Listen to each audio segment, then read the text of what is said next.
right, so if you're watching this video, it's because you were in the Rutherford group, Ernest Rutherford, and you want to revise the notes for Rutherford. Okay, so let's take a look.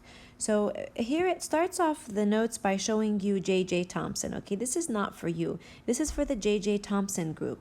And it recalls here that J.J. Thomson had something called the plum pudding model.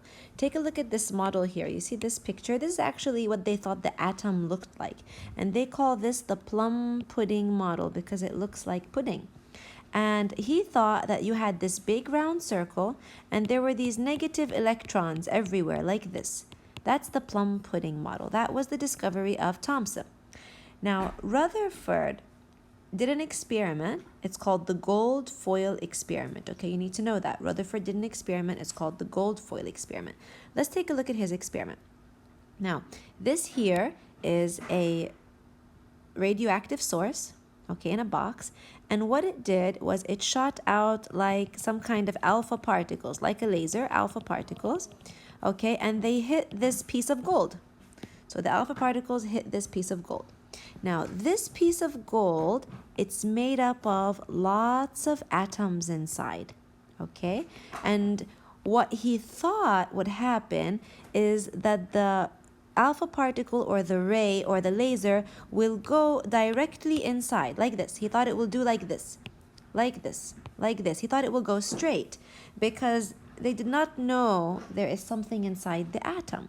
Well, actually what happened was not that. Now, what happened was the alpha rays, they went inside and they bounced back like this. Some of the rays, they bounced back.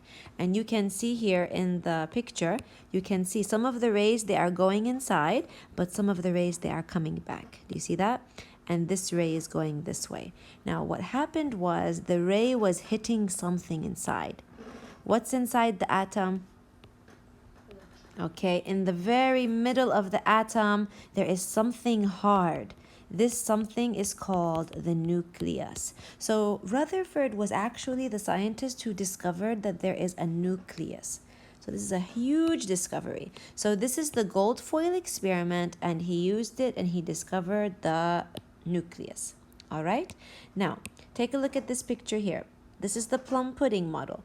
Look, he thought the alpha particles were going to go straight. I told you that. He thought the particles would just go straight, straight, straight, because nothing is inside, but that's not what happened, okay? What happened was the particle came inside, it hit the nucleus, and it went back. So Rutherford, he discovered the nucleus. All right, so let's take a look at some important points that they've highlighted for us here. Okay, so what did Rutherford discover? His nuclear theory. He said that an atom is positive charges are in the nucleus. So he discovered, not only did he discover the nucleus, but he discovered that the nucleus was positive.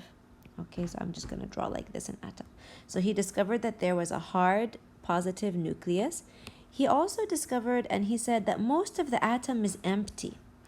He said most of the atom is empty space. Okay, so what he's saying is that if this is the atom, okay, that's really ugly, sorry. Maybe I can put a circle. Let me see if there's a circle here. Yes, there is. Okay, oh, that looks much better. All right, he said if this is the atom, all right, then inside of the atom, there's a small nucleus. But what about all of this? You see all of this around? All of this is empty. So it says here that an atom is mostly empty space. Do you see that? It's mostly empty space. And that's where all of the negative electrons are. Okay, so the negative electrons, where are they? They are around the nucleus. But there is a hard positive nucleus in the middle.